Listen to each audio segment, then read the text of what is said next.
guys, what's up? We're back on the channel. It is now 2023 and it is time to get moving back on to this new year. I took a big break, a big pause. Sometimes you have to have a big, pause and reset to get yourself to the next step, and that is what I did.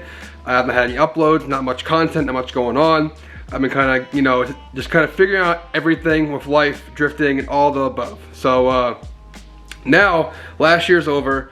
Clutch Kickers was eventful, fun, and it was just kind of a mixture of stress, fun, and drifting, as always. But I want to get away from the stress and all the bad times. It's time to make this car exactly what it needs to be and take care of all the steps that it should have had a long time ago. But sometimes you live and learn. You might have to go through 5 engines to figure out the culprit, and we have found the culprit. But before I get to the car part, we have to talk about what's going to happen this season and some news we received about a month and a half ago. Unfortunately, Clutch Kickers has announced that they are not going to have a 2024 season. So that's big news. It sucks. It's literally what we do, and it's a big bummer. Now, I didn't know where to go from it. I was just going, okay, what now? So basically, I could take this year off and do fun events, dial in the car, have a good time, or do both, use this as a learning year and go have some fun, go do Formula Drift Pro-Am just to have a comp mindset, go do Riverside Drift, the 50K series up in Indiana, and also at E-Town this year, and so on. So I think that's what I'm gonna do. I think I'm gonna get all the new parts in the car, get everything dialed in again, go through everything, fix the imperfections, and dial this thing in, go have some fun, get an FD license just for the fun of it, and go do Riverside 50K and maybe get some money and have some fun while Clutch Kickers potentially might come back the year after at their own track or something like that. Don't know yet. It's all in the air. But I think that's the next plan, and I think if I have the right sponsors, good team in the car to do it, I'm pretty sure and pretty confident I can do pretty well. But again, Clutch Kickers was an amazing series. It's not over yet. It was so much fun. I loved every minute of it, even the bad times, of course the good times as well. But it's time to go to the next step in drifting while Clutch Kickers is taking their break to figure out what they're gonna do so we can continue to do what we love to do. So now that we have somewhat of a plan of what we're gonna do this year, I'm gonna just plan on that and go for that. Whatever happens, happens. But now that we have that coming up, we have to get back to work on the car and continue on our plans that we're going to have for Clutch Kickers last year, now for Pro-Am or Riverside potentially, and maybe some other events, and of course OSW fun events as well. Now this car is pretty much a big comp car now. It's not like a seat time car, but either way, it's a bunch of fun. I can go put on some, Griva Valinos or 08Cs and go have fun in the skip pad and, just shred and have fun still, even though it's a higher caliber of a car. I do want to get a street car or a seat time car. I kind of have that in the other S13 that I got from my girlfriend that I'm also going to drive and make better than last year. I know I still make it better and drive it and all this stuff. Didn't end up happening. I had too much going on with this and that, but this year I promise we're going to make that car really sick because some of the parts that are on this car are going to go on the other S chassis that I have to have as a JZ street car, fun car, and all around just fun drift car. But I have been busy, like I said, getting some stuff lined up for this upcoming year, as in taking the engine apart, getting new engine parts, getting a big boy differential, and working on a new engine harness and a whole new fuel system for the car to have no more issues. So before I get into the car, this video is going to be a lot of talking and explaining and letting you guys know just a big update of what's to come for this year and what the plan is and what's been going on the past 2 months of no videos. So let's get into it and I'll explain what I've done so far and what is to come. Okay, now this is a very, very familiar site on this channel, and I'm really trying again to branch off away from just this car and comp drifting and all that kind of stuff. I want to do more things with friends, their cars, do a new build, do the S chassis street seat time car build, do all that kind of stuff and still have a mixture of what we've been doing. But when time and things are very busy with the comp season and traveling and having to work on a normal job and all that, it can be very, very hard. So this year I'm going to try my best to do more than just this, because I know it can get boring, but it's also pretty interesting and a really cool learning curve. My whole channel has been this car and the journey with it and breaking it and driving it and repeat after another for many, many years now. So like I said, hopefully this year we'll get it figured out. And I know for a fact that we have found the issue that has, well, the issues that have been causing us these problems with these JZs these past few years. Now again, we have, you know, had the similar issue of melting pistons and the car getting hot and kind of not making sense that it gets that hot that quick, and then things kind of not matching, and that really pertains to obviously the injectors and then the wiring and the engine harness of that's in the car currently. Now, if you guys have not known, I have a stock non-PVCI engine harness that Freddie modified back in the day to get rid of things we don't need, to make the engine harness cleaner and the engine bay look a lot better, and then to a PNP plug and play adapter to a ECU Master EMU Black. And for the most part, it has worked, and I think it worked pretty well in the first few years of running with the ECU Master stuff. But as time went on, this has definitely become very old and brittle and nasty. And we have found the same issue that caused us another failure of another engine, that the coolant temp sensor, the wire for it, basically was off and was not reading properly. And with ECUs and fueling, air fuel and temps, all that has to match to make it work properly. If it doesn't, and the table's off and different, and the ECU sees something, sees a higher number, and the fuel is not matching that, you're gonna melt your engine down in seconds. And basically, every time this car got kind of hot, it definitely leaned out and was not getting enough fuel, and it was basically melting down the motors we've had, you know, these past 3 to 4 times. And to add to that, to make it even way worse, our injectors are definitely not race fuel compatible, but I was told they were. So they are race fuel compatible, but here on the road over here. So I have the FIC 1200cc injectors, and these injectors are fine for 93 and E85 and race fuel. But if you run E85, pump E85, race fuel, like 1-ethanol, ignite, any kind of stuff like that, supposedly you have to clean them every time you drive, or every 2 times you drive, which is, you know, a normal maintenance thing for a drift car, but not every single time or every 2 times. I know people that have gone, you know, a whole season without cleaning injectors, which is not ideal, but it does work when you have the proper internals of a proper injector. Now, these are not proper. These will work fine for like 93, like I said, and they'll run forever. And but with these injectors, these things basically get clogged in like an event or 2. So back at the clutch stickers, the last round, we figured out that these injectors were dirty. We replaced 2 of them, took them all out, cleaned them all the best we could. I guess it was not enough. And with the whole entire engine harness with this injector problem, it just has been creating catastrophe after catastrophe with these engines. And these engines can hold up to, my engine was definitely built for like at least 800 horsepower or more, and these are not, you know, not good engines. These engines are great and they're made to take abuse, but the only way you kill a JZ, everybody knows, is fueling. Fueling will kill your JZ, and that is the culprit of what we've been having. It's really annoying, it sucks, but it did happen after the lap, like right at the finish line of last year's season at round 4. I lost the motor literally crossing the finish line. So it was like, okay, season's over, and so is the engine. So it was whatever, it's the off season. I came home, I pulled the motor out, and I'll explain what we found. But before I get to that, these injectors are completely going away. They are never going back in the car. We're upgrading to the best of the best injectors, bigger injectors for more fuel, and to have much more reliability and serviceability, and to have the best of the game, to have no more issues, to have longevity of these engines much longer. And again, I guarantee, I promise you guys, once these go away, we will have the proper injectors in there with no issues, with the internals to be able to take race fuel, E85, and much more, and have a reliable 1.5 JZ. And while we're on the topic of getting rid of things, this whole entire nasty old stock harness is going away. There's no more stock harness. We're ripping this whole entire thing out, ripping it all out, throwing it in the trash with the injectors, getting rid of it all, doing an entire new Pro engine harness, all new injectors, whole entire new D-Works fuel system, to have everything brand new, ready to go for this upcoming season.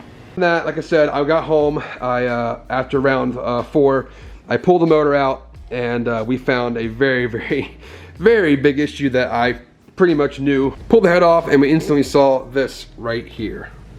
So yeah, we found this extremely melted, demolished, smashed, destroyed piston. You guys can see here, it definitely was melted. Then obviously when the engine is running, it's smashing as it rotates and smashing and destroying everything that's in there.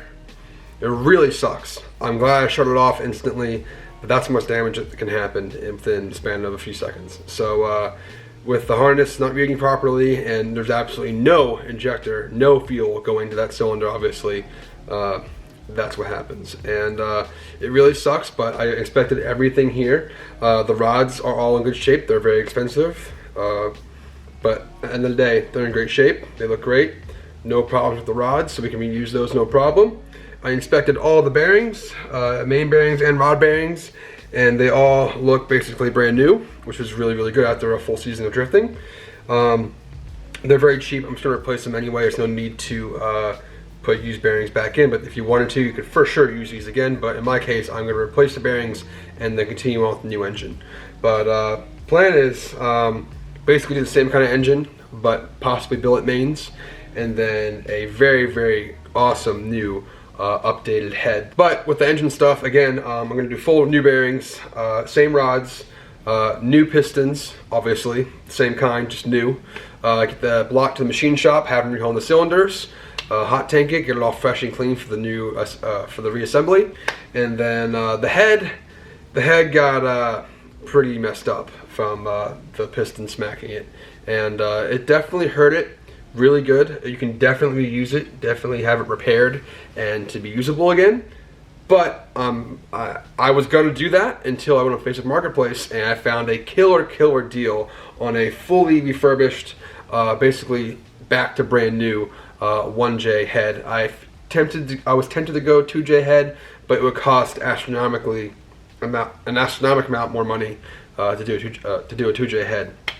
So I went with this deal I found on Facebook. It was in Orlando, it was local, it was a full-on steel, and it was somehow the exact spec head I was gonna do to my previous head that I was gonna fix, have machined, add new parts into it, and upgrades for the upcoming season that I was already gonna do.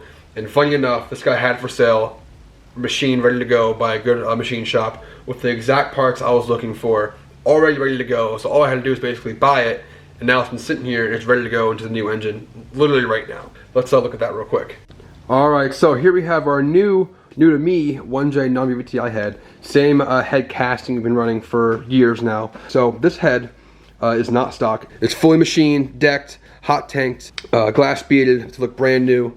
You guys can see here, it all looks completely brand new. This head has BC titanium springs retainers, valves, shimless buckets, which is very, very important. I was gonna do that this year so I can rep the car higher and have more reliability. My previous heads have had non-shimless OEM buckets, and that's fine for drifting or whatever, but like once you get higher in the RPMs and you want more reliability, you definitely want to do shimless buckets. But it also came with BC 272 cams, and this is literally the exact setup I was going to do if I were to rebuild my previous head from the other engine. So now, this was in Orlando, found it, and got it for a insane price, and I don't have to wait for any machine work, don't got to pay for machine work.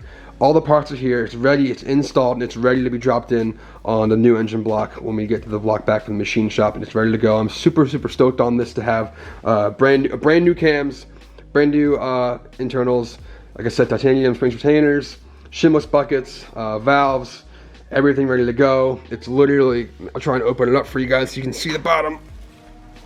Okay, not doing that, it's too heavy. Oh well, it's brand new, decked, it looks amazing. Crazy steel I found on Facebook Marketplace in Orlando. So that is the new head for the upcoming season for the new engine. It's gonna sound really, really good.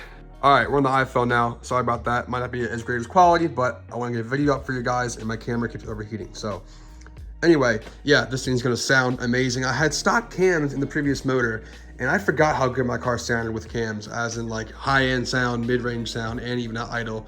It sounds so much better than stock cams. Stock cams make this car sound so quiet, and I didn't realize how much I hated the sound of this car until after watching videos of this previous season. It didn't sound too bad, but it wasn't that nice, like, crisp noise that a Jay-Z has, and it just sounded kind of just boring.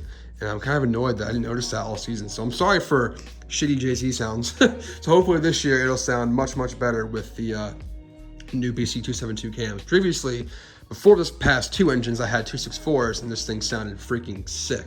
So I'm really excited to have a nice, loud, crisp sounding Jay-Z again.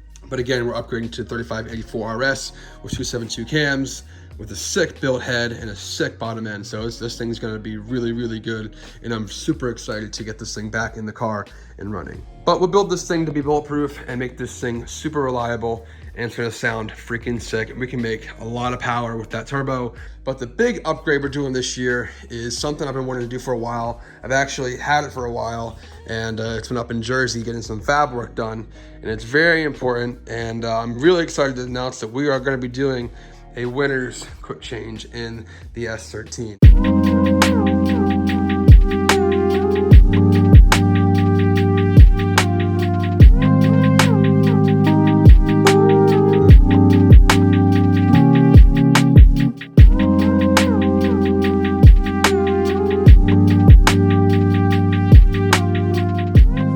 We got the winners all fabbed up in the S13 subframe. Thanks to John from Committed up in Jersey for doing that for me. Ricky hooked me up with him and he got this thing done. It looks awesome. Now, if you guys don't know what a winner's quick change is, it's a very, very, very strong diff to use in road racing, circle track, every kind of, a lot of different race platforms that use this, and drifting, especially for gear changes. And working in FTE teams throughout the years, it's the best tool you can ever have for drifting, because you see this cover right here, there's 2 gears that go in here, and you can change your gear ratio basically in 5 minutes or less. So all these bolts come off, the cover comes off, you attach, well, you install 2 gears in, and depending on what you want to run, wheel speed wise, you can change that very, very fast, make yourself more competitive. And this diff is very, very strong, and they very rarely break. And I had to do an upgrade from the stock R200 that I've been running for years. But I haven't broken many of those at all somehow, but this will be making this car very, very, very indestructible. But in order to do a winner's quick change, we have to do some stuff. There's a lot of stuff we got to do to the car. We have to basically cut out some stuff, get rid of the stock fuel tank, do a fuel cell, do a whole thing, do some chassis fab to get the diff to fit in there properly. But really the hardest part already is done when the diff is already in the subframe itself and it's fabbed up. Once again, thanks to John from Committed up in Jersey. Did an awesome job on the cage, well, you know, cage or fab work on the brackets to install the diff. Another huge upgrade for the car, the winner's diff. It looks so cool. It's so big. Rich Whiteman gave me a crazy deal on this. Shout out to him for working with me on it. Really appreciate him. Once we get all that taken care of, all this stuff taken care of, all this stuff, all this craziness taken care of, we'll get this thing in there and continue on for next season. This might go in maybe mid-season. I'm trying to get it in before the season. I really want to do that. We have plenty of time right now. We'll see. But other than that, engine first, new engine harness, injectors, fuel system, get that all done in the front of the car. So everything's done, all ready to go. Get this thing in, do some fab work, new fuel cell. I'm talking a lot. I'm sorry, there's a lot going on. Winner's diff going in this year, new fuel system, wiring harness, new refreshed and beefier engine, and maybe some new sponsors coming on board too. I cannot wait. We have some new sponsors coming on board. Gonna drive more, gonna have more fun, gonna make the other 240 more of a seat time car and drive this in comps and some fun events and do the same thing we've been doing. Sadly, again, Clutch Stickers is not here anymore for this year, or we don't know how long, but you know, it happens. But I'm very, very excited to get this year going and get some content out for you guys. I know I've been slacking. Back on the camera, it stopped overheating. Sorry, back and forth quality, it sucks, I know. But I'm trying to get a video out for you guys. Also, my awesome girlfriend and family all chipped in for Christmas and got me this amazing Husky toolbox. It is so sick. I never had a proper toolbox. This thing is insane. I've already added tools and organized it. There's so many drawers, so many different things you can do. You got power outlets in it, on the side of it, a bottle opener over there, nice workspace on top of here. Both sides of these open up. You got a bunch of storage and stuff to store your tools and your stuff. It's like a dream to me. I've never even thought about buying a toolbox like that. But anyway, that's sick. Everything's coming together. I'm sorry for lack of content. It's been really annoying not having much driving or things to do. It's kind of been in a pause, and I've been trying to just get things going. And once I had them going like I do now, I wanted to film a video and do an update for you guys. And we'll have some awesome content coming soon with this car, other cars, friends' cars, a bunch of stuff coming. I'm very excited. But other than that, that's basically it for this video. Everything's coming together like I said. Parts are here. Things are going. Comps are coming up soon. 2023 has already started. We're 2 weeks in right now, and I'm very excited for this year. Hopefully we'll have a great time, learn a lot more, and just continue on drifting, having fun. But once again, thanks for watching. I'll see you guys soon.